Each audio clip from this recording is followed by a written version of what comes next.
xam ne docteur Niang bi wax ne am na lu ci lëndëm loo xamante ne am na ci gestion bi bokk na ci CT yi nga xam ne matériel bi moom wax na ne sax jot na cee am ñetti respirateur yoo xam ne dañu ko jaay mais yeneen révélation yoo xam ne wax na ko ci mbas meek ni ñu ko yoree nan nga ko gisee. waaw mbas mi day xam naa ne am na ñuy weddi ne am na fii ci réew mi comme ni ko soxna si Faye waxee maa ngi koy nuyu bu baax. di ko dalal jàmm mais ñooñu am nañ ci droit ci weddi ko boo nekkee Sénégal gii. nuñ ci amee droit. yow journaliste nga. yaa ngi fii yow avant mbas mi luñ mës a xam ci réew mi yaa ñu ko xamal parce que yaay dem gëstu di ñu wax yow loo xam ci mbas mi. ci kay may laaj nga tontu sëñ. non yow ci sa dama laa bëgg a wax rek ne la amul benn journaliste wala benn nit bu nekk Sénégal fii bu xam mbas mi wolim bi fu mu nekk buy yokk ak wàññi beeg yooyu kenn xamu ko ay politiciens rek ñooy ñëw di ci wax. dégg nga mënuma d'accord ak ñoo xam ne seen xam-xam màcc na ci wàllu wér-gu-yaram également man xawma ci dara parce que non def xoolal xamalan laa si xam mooy li may wax rek ko takki weer salaamaaleykum juróom-ñett fukk ak am nañ feebar bi tey fukk yi dee nañ ñeent ñi tane nañ juróom-ñaar ñi xamu fuñ ko jëlee ñi ci des ba suba le point Covid bi nga xam ne loolu dong mooy corona loolu moo sensé ci Sénégal mooy ko annonce boobu yu am ci suba si moo sensé Sénégal bu ko weesoo ngay dox police dab la ne la indi 3000 parce que takkoo masque amul leneen looy laal ak loxo loo xam ne nii ci état bi la jógee ñëw ci askan wi amul bi ci jëkk mooy bi ñu ñëwee mbas mi dugg na Sénégal bi nga xamee ne Macky Sall nërta defar dara mooy moom maanaam rassemblement la woote pale moom Ousmane Sonko ñëw na fa sëñ Moudou Kara Khalifa Sall Ablaye Mbaye Peex maanaam di woote mel ne moom kuy wax ne kaay leen wàll ma feebar bi ci lu nga xam ne dañ ne rassemblement lay bañ ñu ñëwaat le mois de mai 2020 police yi yor ay liif di door nit ñi ne leen dugg leen ci kër yi parce que feebar bi da leen di dal mooy bi ñuy woote couvre-feu mois de mai 2021 président di dajale nit ñi ne leen ñëw leen ñu daje ci 1 an loolu xam-xam la. ay tournée économique yu président. mais tournée économique pour lan dama ne la mois de mai lañ ñu doon dóor nañu 8 heures ngeen di dugg ci kër yi di dóor suñu bàyyeeg suñu bàjjan yi parce que waroo leen a génn bu ngeen demee liggéey 5 heures wàcc leen parce que mbas mee tax. même pas ci mois de mai boobu laa la wax de ci mois de mai boobu la président di fay ay nit ne leen ñëw leen topp ma ñu dem ànd politique yi lan moo xew mbas mi dafa jeexoon wala lan la déjà mooy bi mbas mi ñëw bi mu koy jox tuuti considération mooy am na espace digganteem ak politique ay élection mu jël ko def ko muy priorité mais bi mu demee ba xam ne ay élection locale mi ngi ñëw automatiquement dafa supprimer mbas mi teg ay acte politique am ñun loolu lañ gis ñu ne ñu dem génnee ay 1000 milliards def ay état d'urgence ne ceeb la ñuy joxe yow nit ñoo xam ne bañ juddoo ba léegi ñu ngi liggéey nga ne leen léegi defal naa leen couvre-feu état d'urgence rek kon di ngeen xiif xaaral ma jëndal leen ceeb kon mooy yéen yoroo leen dara lan la ñuy doyee ceeb bu fekkee ñun ñu ngi ci bonne condition ñun am nañ état bu nga xam ne ñi ngi liggéey mu jaar yoon koo nga xam ne couvre-feu rek nga ko wax dama wàññi 2 heures de temps yoo daan circuler rek kon di nga xiif xaaral ma jox la ceeb kon ñun avant mu ñuy jox ceeb soxla nañ ceeb déjà Sénégal fii benn problème lañ am xaw ma nag soxna si Faye dina ko nangu xaw ma du ko nangu fédération football politique lambo politique feebar politique ngeen lépp politique man loolu laa gis waaw. plainte bi nga xam ne teg nañ ko ci kaw docteur Babacar. plainte bi jàpp nga ne affaire yoon man mënuma nga xamante ne moom la yëkkati ne ay tuuma. waaw tuuma yi professeur bi joxe. mooy médecin bi rëy na d'accord te ci yoon la nekk du ma mën a taxaw ne moom li mu wax lépp dëgg la mais en tout cas gis naa ko ci seen télé bi gis naa ko feneen muy assumé kon man maa ngi koy bëgg a gëm li mu wax voilà te ñun nag benn instant tamit dañoo demoon ba mel ne dañoo wéroon ba gars yi commencé woon xam naa mi def miraas ba séddale affaire yi ñu jékki-jékki affaire bi ñëwaat. séddale lan. lal yeeg yooyu man Touba gisoon naa fa ñu def fa ay affaires yu baree bari ne woon mbas mee tax ñu def ko fi mais biñu jekkee-jekke ñu dem ay 6 cas rek dañoo daal di jël matériel bi yóbbu fan la dem kon loolu day yenu maanaam ak li docteur bi wax alors sëñ Saliou ay kaddu yoo xamante ne jural na docteur Niang tey mu dem wuyu ji fa nga xamante ne fa la ñu ko convoqué di section de recherche kaddu yoo xamante ne daf ko yëkkati mais du moom kese ndax gis nañu ne journaliste bi nga xam ne mooy Madiambal Diagne yëkkati woon na yooyu kaddu posé ay question jëm ci fan la dugg matériel boobu nga xam ne moom la ñu jëlee ci CTE yi mais moom convocation fekk ko ci docteur Niang ak li nga xamante ne moom moo ci am ne scandale yi ñu tudd dégg nañu njiitu mouvement gëm sa bopp bind lu toll ci fukk ak juróom benn question yoo xamante ne jagleel na ko président Macky Sall pour mu tontu ko ci li nga xam ne mooy gestion mbas mi ay njuuj njaaj yoo xamante ne mi ngi laajte fan la dugg yooyu noonu yëpp bu ñu ko dajalee tey scandale yooyu nga xam ne moo mel ne tey ku lëmb li nga xam ne mooy gestion bu Covid bi. waaw mais xam nga scandale yi moom soo liiree même rapport bi nga xamante moom la François Ndiaye produire. déjà dafa am scandale yoo xam ne dafa feeñ parce que quand un ministre ou bien une ministre de la République dem bay jël ay denrées alimentaires di ko jox ay kits alimentaires di ko jox des membres de son ministère ça n'a rien à voir avec la gestion Covid. donc ça veut dire que scandale yi moom je crois que dina gën a feeñ sax bu ñu demee ba mbas mi gën a wàññeeku di nga gën a gis ne scandale yi bëri na mais man dama jàpp ne Diouf Sarr il se trompe de combat. Pourquoi il se trompe de combat? Parce que je crois que présentement nii plainte Babacar Niang ñu téye ko ñaa ko téye ça ne change rien xam nga problème fi nekk nii combat bi lan la quels sont les moyens et les stratégies à mettre en place c'est-à-dire pour contrer ce virus là bi nga xamante mi ngi def ay dégâts ci dëkk bi. Depuis un certain temps on a essayé d'orienter les Sénégalais ci affaire Babacar Niang bi comme si coow li nga xamante ne moom la manque d'oxygène bi indi ci dëkk bi dañ ko bëgg a jël remplacer ko par docteur Niang. Docteur Niang li mu wax il l'a assumé. Que ça soit vrai que ça soit faux ñoom ils n'ont qu'à ouvrir des enquêtes wala ñu jël la Cour des comptes ba pare ñu jéem a xam loolu nan la mujjee mais bu fekkente ne dañ ne yóbbu nañ docteur Niang fële te docteur Niang nag luñ ci mën a wax mooy c'est un patriote fii nit ñi toogee moom jël na ay risques investir teg suma ak quoi que cela lui puisse lui en coûter tey boo demoon ci infrastructure bi nga xam ne moom dafa liggéey te il n'attend rien de l'État encore une fois de plus donc ñu mel noonu tey su leen état bi dooleelul waruñu leen gund xataal au point même di leen defal ay redressement fiscal parce que état bi aussi ñoom seen manin mooy quand tu n'es pas avec eux ñu ne la redressement fiscal barki dem mouvement gëm sa bopp le propriétaire des médias wax na ko fii nee na indi nañ ko redressement fiscal parce que tout simplement depuis un certain temps il tient un discours peut-être qui va dans le sens des intérêts de l'État xooxtal boobu moom la état bi war a bàyyi tout à l'heure dama dégg Thérèse wax ci affaire lal yi man je ne sais pas Thérèse lal yi ngay wax ay lal lan la parce que boo yonee 450 lits 450 lits bu dee lal yoo xam dañ ciy tëdd rek du lal yooyu la ñuy wax parce que quand on parle des lits on parle des lits avec oxygène des lits de réanimation deuxième vague bi mu amee le nombre de lits yi nga xam moomoon fii avec oxygène c'était 311 moo amoon le nombre de lits avec en réa c'était 76 loolu moo fi am c'est ça la réalité mais waxuñu lal yoo xam da ngay dem tëdd hôpital nii le temps de récupérer déedéet parce que loolu actuellement tous les lits sont pleins les hôpitaux sont saturés affaire oxygène bi même li ci Diouf Sarr doon wax démb yëpp lu ci bëri ba léegi nit ñi gisaguñ ko parce que on a dit que au niveau du privé que ne ça c'est devenu maintenant gratuit mais privé yi ñoom dëggaluñ loolu nee nañ ba léegi loolu ay effet d'annonce la c'est-à-dire que donc ñoom fañ nekkoon tey ba léegi ña nga fa mooy tey ku mbas mi jàpp boo demee ci privé bi la nga daan fay facture ba nga daan fay ba léegi facture boobu moom ngay fay parce que aussi man je me suis dit que mais est-ce que du Serigne Saliou dafa yegg seegul peut-être d'ici lundi. non c'est-à-dire en fait mën na yegg fi nga xam ne moom mooy privé yi.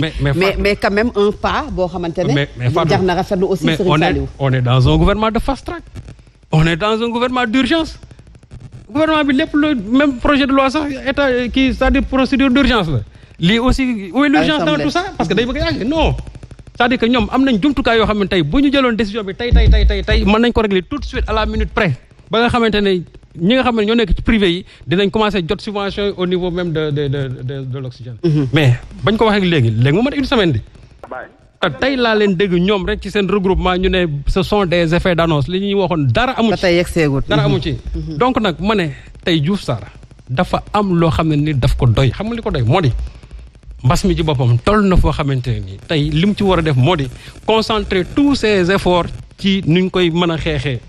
mais ay plainte di ko jël di ko yóbbu ci docteur Niang je crois que loolu c'est simplement versé dans la diversion Niang def na deful ñun pour l'instant billaay loolu ça ne nous intéresse pas xam lu ñu intéressé mooy manque d'oxygène bi nga xamee ne mooy rey nit ñi actuellement ci hôpitaux yi te loolu ñoom bëgguñu ku ko wax les gens sont en train de mourir dans les hôpitaux à cause d'un manque d'oxygène loolu ñoom buñ ko bañ loolu mooy li nga xam ne mooy dëgg.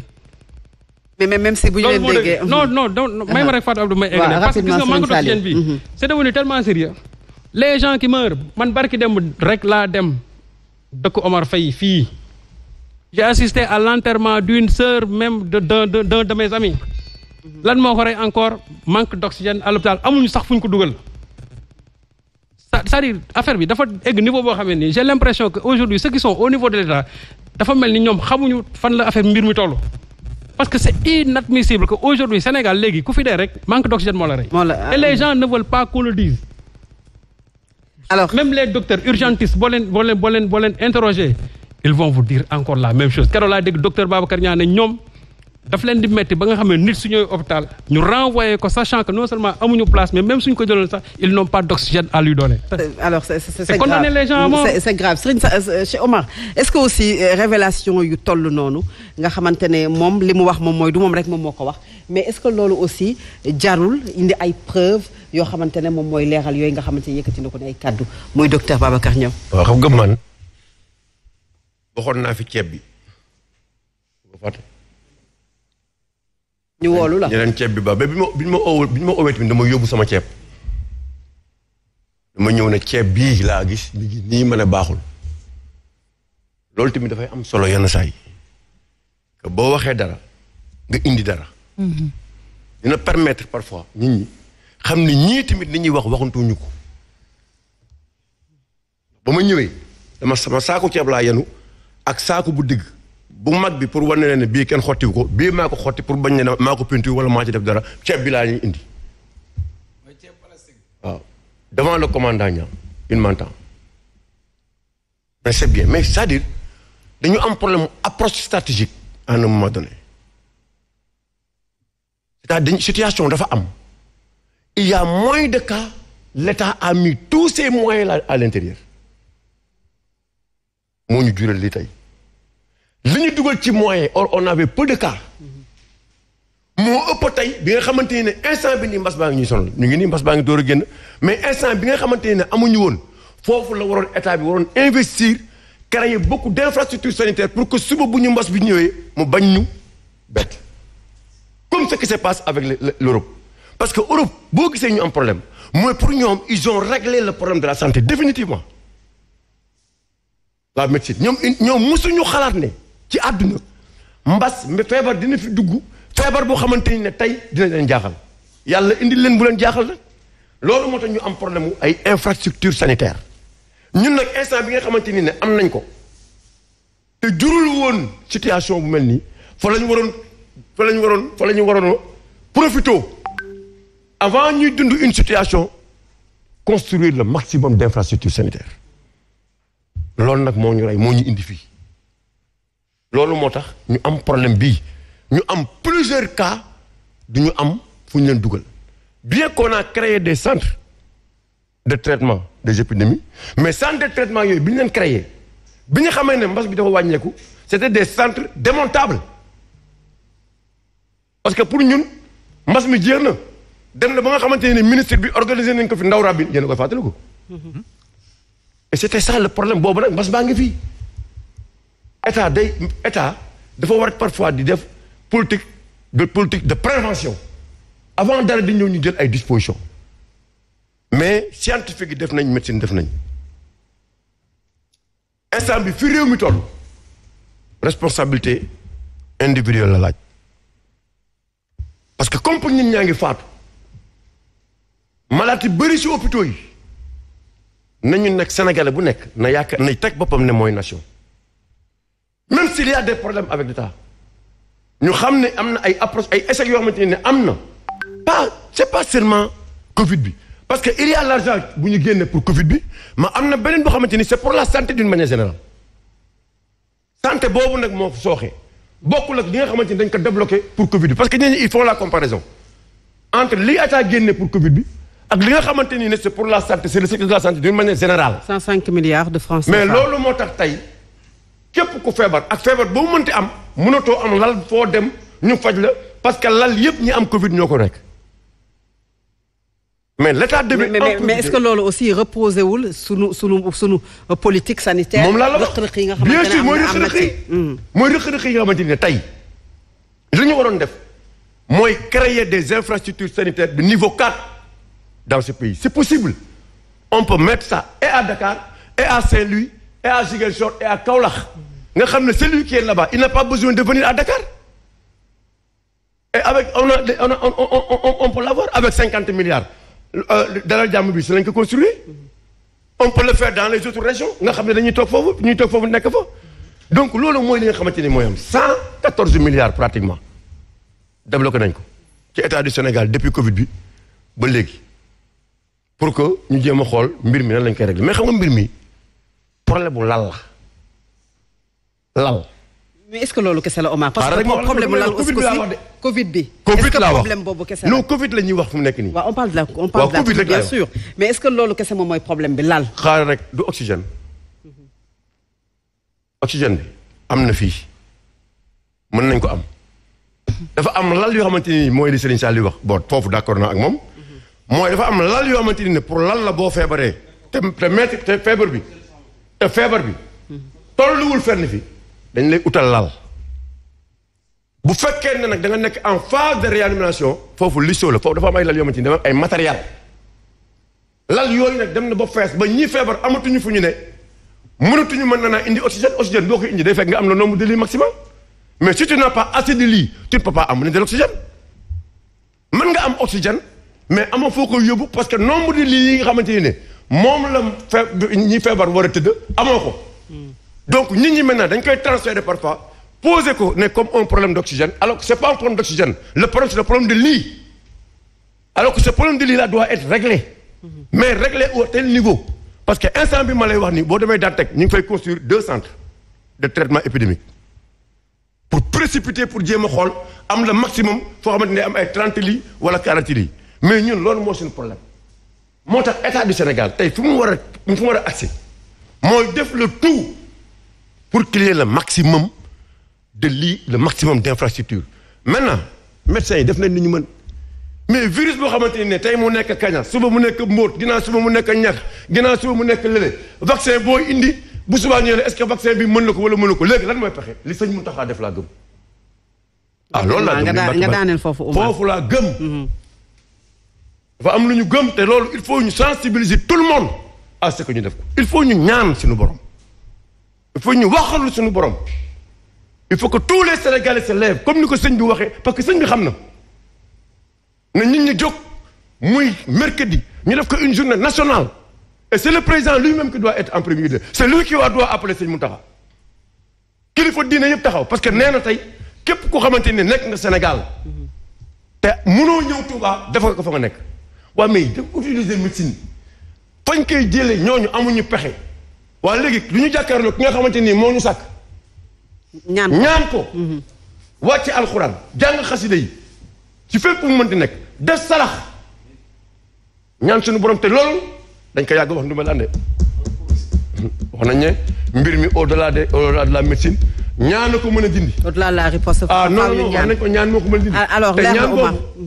ñaan boobu sëñ Bara il faut ñëpp taxaw si loolu leer na alors Cheikh Oumar variant boo xamante ne mel na dafa tiital askanu Sénégal